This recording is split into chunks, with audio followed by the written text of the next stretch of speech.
یہ ہے پیج مشاعرہ میڈیا 96۔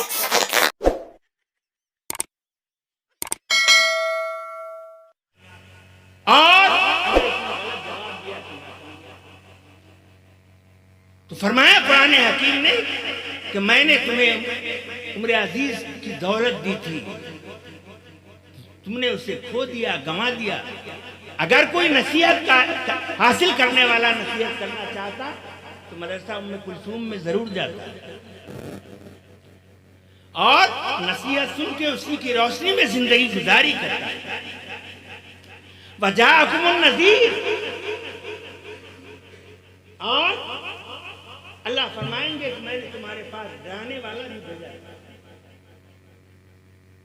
ڈرانے والے کی تفسیر متعدد ہے۔ علماء مفسرین نے یہ لکھا کہ ڈرانے والے سے مراد انبیاء کرام علیہ السلام اور ان کے وارثین ہیں، ان جیسے لوگ ہیں، علماء محقرین ہیں۔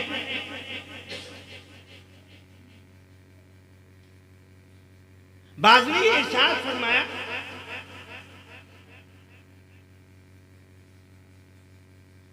کہ نذیر سے مراد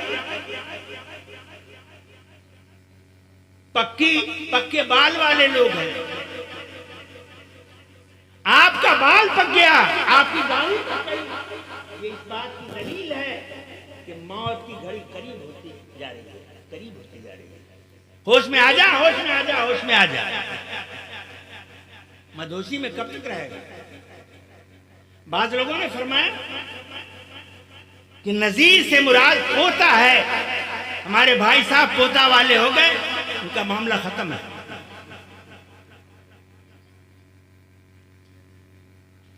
پوتا والا ہونا اس بات کی دلیل ہے کہ پوتے کو اللہ پاک نے پیدا کیا تمہارے ڈرانے کی خاطر۔ اب بھی ہوش میں آؤ، اب بھی ہوش میں آؤ، مدھوش کب تک رہو گے تم؟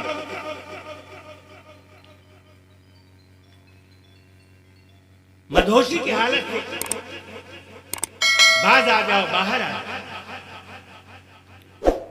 تو اللہ پاک نے انسان کی رشد و ہدایت کی خاطر، انسان کے وقت کو کام میں لانے کی خاطر ایسے اسباب پیدا کر دیے کہ اگر انسان اس میں غور و فکر سے، تدبر سے، تفکر سے کام لے اس کا بیڑا پار ہو جائے۔ ایک مرتبہ ملک الموت سے کسی آدمی کا سابقہ پڑ گیا تو ملک الموت سے اس آدمی نے یہ سوال کیا کہ حضور، کورٹ کا قاعدہ ہے کہ اگر کوئی مجرم سے جرم صادر ہو جاتا ہے تو کورٹ کی نوٹس اس کے پاس جاتی ہے، اطلاع جاتی ہے کہ تمہارے خلاف یہ کیس دائر ہوا ہے، اس کی جواب کی تیاری کر لو۔ اور آپ کا معاملہ بڑا عجیب ہے کہ بغیر نوٹس دیے، بغیر انفارمیشن کے، آپ بغیر کسی اطلاع کے آپ آ گئے، آپ نے روح قبض کر لیا۔ غور سے سماعت فرمائیے ملک الموت کا جواب۔ فرمایا ملک الموت نے کہ ارے میاں، میں تو اتنی نوٹسیں بھیجتا ہوں کہ علامان الحفیظ، بال کا پکنا میری نوٹس، لنگڑے کا ہونا نوٹس، بیماری کا ہونا نوٹس، اندھے کا ہونا نوٹس، بہرے کا ہونا نوٹس، ہر طرح کی بیماری کا ہونا نوٹس، پوتے کا ہونا نوٹس، یہ تو سب ہماری نوٹس ہی رکھتی ہے۔ اس کے باوجود اگر تم نہیں سنبھلتے ہو تو اپنے کیے ہوئے پہ شرمندگی کا اظہار کرو۔ تو فرمایا امام کائنات محمد صلی اللہ علیہ وسلم نے، شبابہ کا قبل حرمی، بڑھاپے میں ہاتھ کمزور، سنوائی کمزور، بینائی کمزور، پیٹ کمزور، نہ منہ میں دانت نہ پیٹ میں آنت، حلیہ بھی اس لیے شریعت نے اس بات پر زور دیا ہے کہ تم اپنے وقت کی پاسبانی کرو۔ اور وقت کا صحیح استعمال کرو، اس کی اہمیت پہ نظر رکھو۔ کیا تم جانتے نہیں ہو کہ اسلام نے ہمیں وقت کا پابند بنایا ہے؟ فجر کی نماز کا وقت متعین، ظہر کی نماز کا وقت متعین، عصر کی نماز کا وقت متعین، مغرب کی نماز کا وقت متعین، عشاء کی نماز کا وقت متعین، حج متعین، روزہ متعین، سبوں میں وقت کی پابندی کی دعوت دی گئی ہے۔ تو اگر تم نے اپنی جوانی کا غلط استعمال کیا تو تمہاری خیر نہیں، اس لیے جوانی سے پہلے، جوانی کے عالم میں تم اور محنت کر کے اللہ کی محبت کو حاصل کرو۔ جوانی کے عالم میں اگر تم نے عبادت کیا، تمہارا رکوع بڑھیا ہوگا، تمہارا سجدہ اچھا ہوگا، تمہاری قرات اچھی ہوگی، نہایت اطمینان کے ساتھ، خشوع اور خضوع کے ساتھ تم نماز کی ادائیگی کرو۔ اور جوانوں کی عبادت مقبول بارگاہ الہی مزید ہے۔ ابھی ایک بچہ ہمارا عزیز تقریر کر رہا تھا، اس نے ایک حدیث پڑھ دیا، امام کائنات محمد علیہ السلام یوم لا ذل الا ذلہ، امام عادل ورجل شاب نشا فی عبادت اللہ۔ ارے میاں، ایسے جوان کو اللہ پاک کا خصوصی سایہ میسر ہوگا جہاں سوائے اللہ کے سایہ کے کوئی دوسرا سایہ نہیں ہوگا، جس کی پرورش، جس کی پرداخت جوانی کا عالم اللہ کی مرضی کے مطابق۔ تو جوانوں کی عبادت مقبول بارگاہ الہی ہے، اس لیے جوانوں سے خصوصی ہماری دعوت ہوگی کہ آپ ٹینس کھلاڑی نہیں بنے، فٹ بالر نہیں بنے، کبڈی کے چیمپئن نہیں بنے، موبائل کے غلط ہیرو نہیں بنے۔ اگر اس میں کچھ دیکھنا ہی ہے تو دینی معلومات کو دیکھیے، اور ویسے عالم میں بھی وقت کا اہتمام کرو۔ ہمارے موقر علماء کرام یہاں موجود ہیں، وہ یقیناً جانتے ہوں گے، شیخ حافظ ابن حجر اسقلانی رحمۃ اللہ علیہ کا نام علمی ماحول میں یا علم کی دنیا میں بہت کم ایسے افراد ہوں گے جنہوں نے سنا نہیں ہوگا یا جو لوگ انہیں جانتے نہیں ہوں گے۔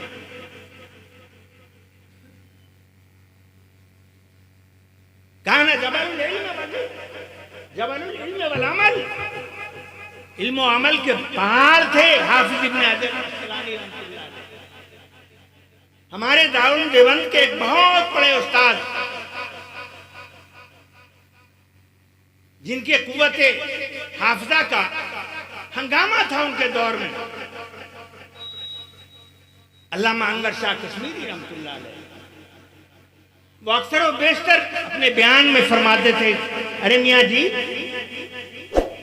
ابن حجر اسقلانی رحمۃ اللہ علیہ علم و عمل کے پہاڑ تھے، اتنے بڑے عالم تھے، اتنے بڑے عالم تھے کہ جب کبھی میں ان کے علم کے سلسلے میں مراقبے میں جاتا ہوں تو میاں جی میری ٹوپی اڑ جاتی ہے، لیکن ابن حجر کے علم کا تھا اور پتہ نہیں کرتا کہ کتنا بڑا بارے بے قرار تھا۔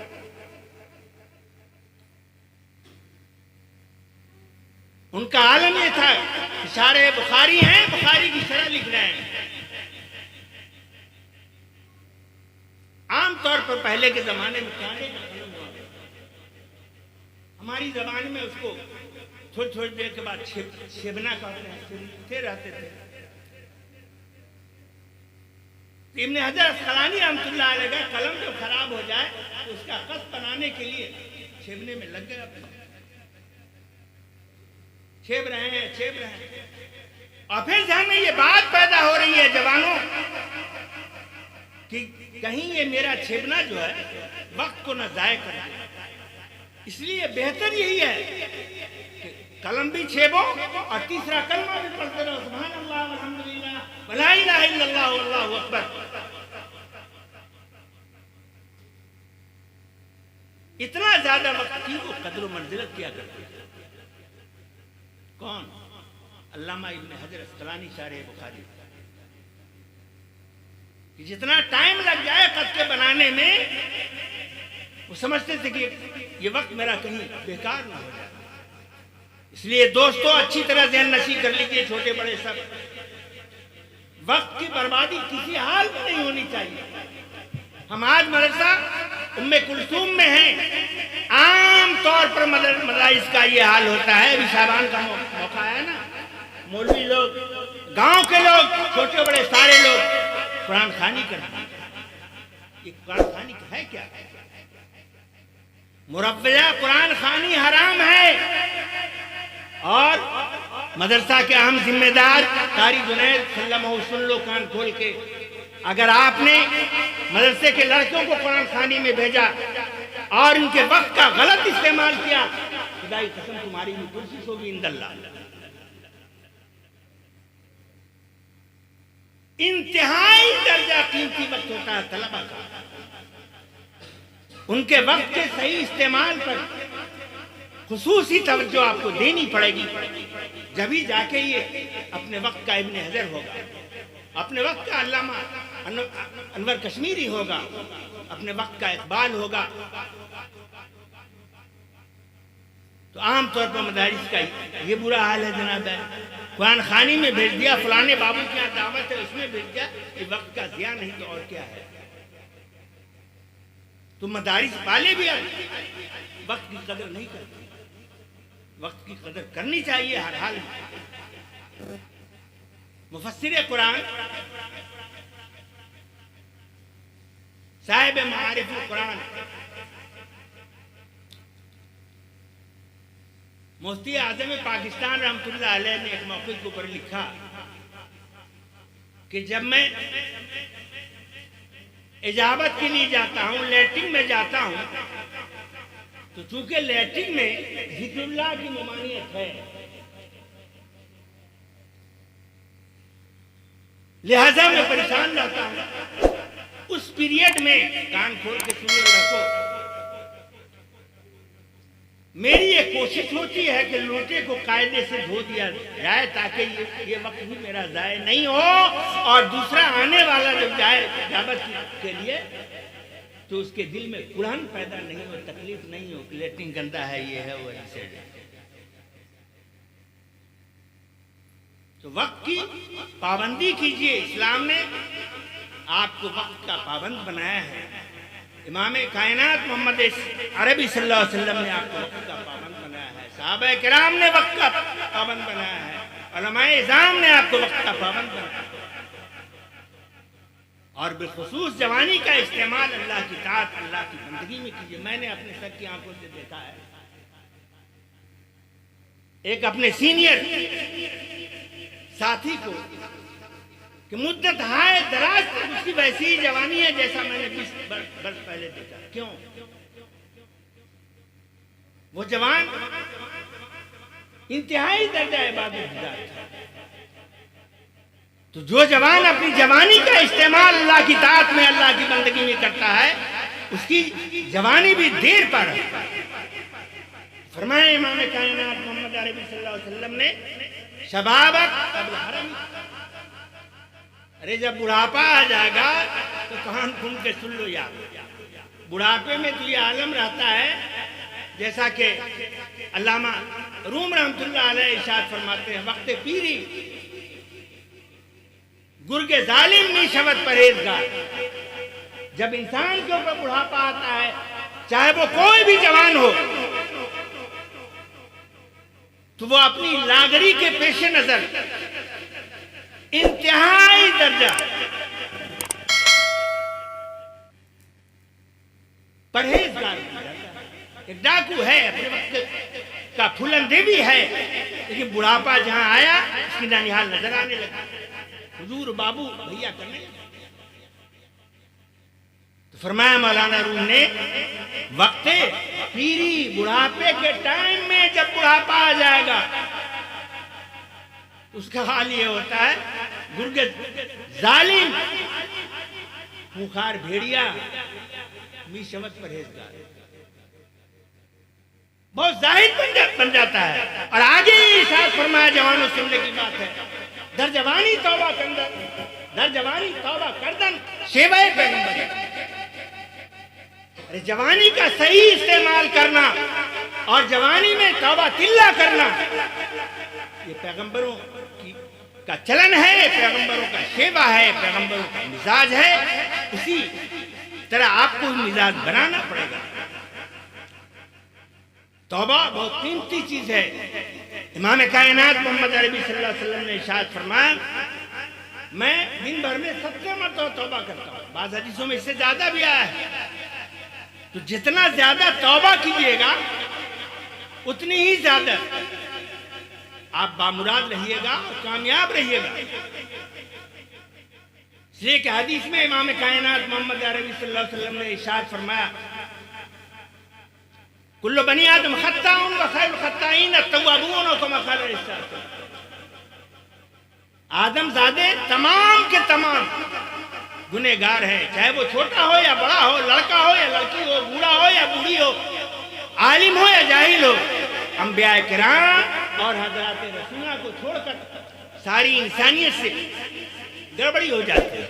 اور اس میں سب سے اچھا انسان وہ ہے جس سے جب کوئی لغزش ہو جائے، غلطی ہو جائے، چاہے اس غلطی کا تعلق حقوق اللہ سے ہو، چاہے اس غلطی کا تعلق حقوق الناس سے ہو، تو معافی تلافی کرتا ہے، پاک صاف ہو جاتا ہے.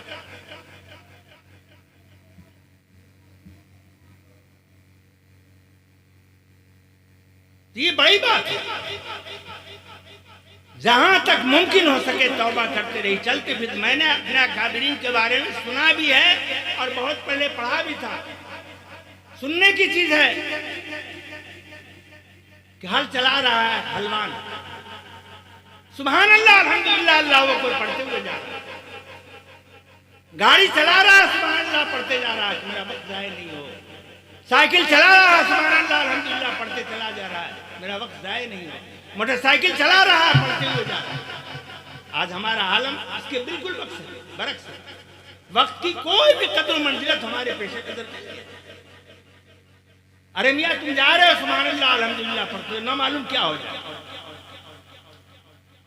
1985 عیسوی میں میری شادی ہوئی. نیا کوٹ پہن کے میں اپنے مدرسے پہ آ رہا تھا، شاہپور بگونی ایک جگہ ہے یہیں پر. 40 سال میں نے وہاں خدمت انجام دیا ہے.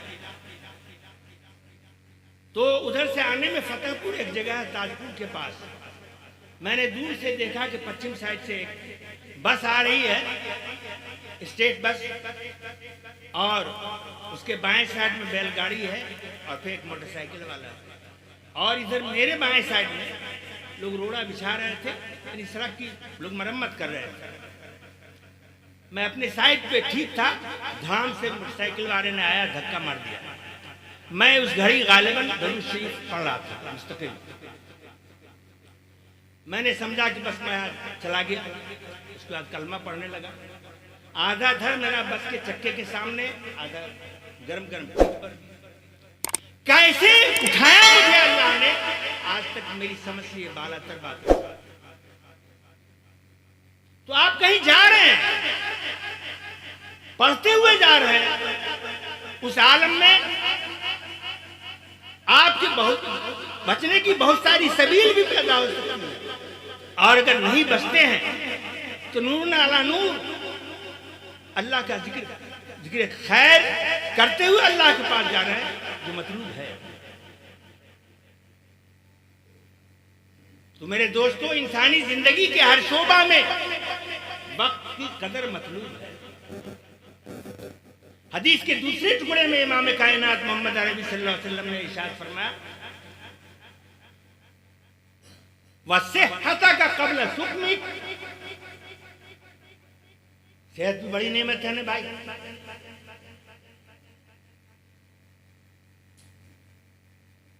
صحت کو غنیمت جانو بیماری سے پہلے. 2022 کی 27 تاریخ کو میرا ایکسیڈنٹ ہو گیا. پان کی محبت نے ایکسیڈنٹ کا شکار کر دیا. کھڑے ہو کے نماز کسی طرح تو پڑھ لیتا ہوں لیکن سچی بات یہ ہے کہ جوانوں کو بڑی دشواریوں کا سامنا کرنا پڑتا ہے. جس طریقے سے میں پہلے پڑھ رہا تھا نہیں پڑھتا. تو جب انسانی صحت کے اندر بیماری لاحق ہوتی ہے, پریشانی لاحق ہوتی ہے, جس طریقے سے وہ پہلے عمل کرتا تھا نہیں کر پاتا, مجبور محض ہو کے رہ جاتا. فرمایا کہ بیماری سے پہلے ایسا نہیں ہو کہ تمہارا پیٹ خراب ہو جائے, تم لنگڑے ہو جاؤ, تم لولے ہو جاؤ, تم اندھے بن جاؤ.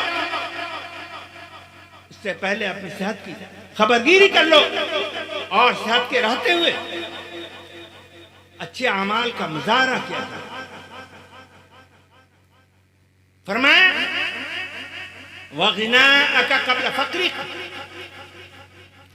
آج انسان, معاف کیجئے گا, میرے یہاں دولت ایک ایسی چیز ہے جو آنی جانی ہے. میں نے اپنے سر کی آنکھوں سے بہت سارے افراد نسل انسانی کو دیکھا کہ آج وہ کوخ کاخ میں ہے, جھونپڑی میں ہے. کل وہ جھونپڑی میں تھا, آج وہ شیش مال میں. تو مال بھی آنی جانی چیز ہے, لہذا مال پہ اترانا یہ مہا بیوقوفی ہے. کچھ دیر بعد اسی کا مال رہتا ہے جس کا استعمال فی سبیل اللہ ہوا کرتا ہے. نہیں تو آج آپ کے ہاں, کل میرے یہاں, پرسوں. فرمایا کہ محتاج بن جانے سے, اگر یہ ویڈیو اچھی لگے تو چینل کو سبسکرائب کریں اور بیل آئیکن آن کریں.